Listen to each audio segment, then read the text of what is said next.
Family member হচ্ছে আমার দুজন সন্তান এবং আমার মা আছে এবং আমার বাসার অনেক পোষা পশু। খালা খালা দয়া করে মিথ্যা কথা কইেন না, দয়া করে মিথ্যা কথাটা কইেন না। আপনার আরেকজন সন্তান আছে মামুন, আপনার এই সন্তানের কথা ভুলে গেলেন কিভাবে? এই সন্তানের কথা কেউ ভুলে যাকে আপনি রাস্তা থেকে তুলে না আদর করে বুকে দুধ খাওয়াইছেন, বিছানার মধ্যে শোয়াইছেন, বুকের মধ্যে রাখছেন, তার কথা ভুলে গেলেন? সে আপনার শত হলো বড় সন্তান।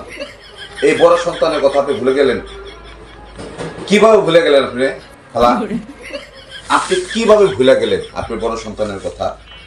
এই সন্তানকে আপনি ঘরে বসায়া মাংস খাওয়াইছেন, কোরমা খাওয়াইছেন, ড্রেস আপ করাইছেন, গাড়ি কিনা দিয়েছেন, বাড়ি করে দিয়েছেন, তারপর তার মাকে কত কিছু কিনা দিয়েছেন, ধানি জমি কিনে দিয়েছেন।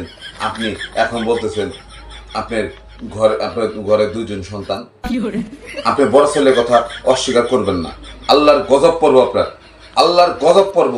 বড় সন্তানের কথা অস্বীকার করবেন না, এই কথা অস্বীকার করাই যাবে না, কারণ আপনার বড় সন্তান একমাত্র সন্তান হচ্ছে মামুন, তাকে অস্বীকার করা যাবেই না।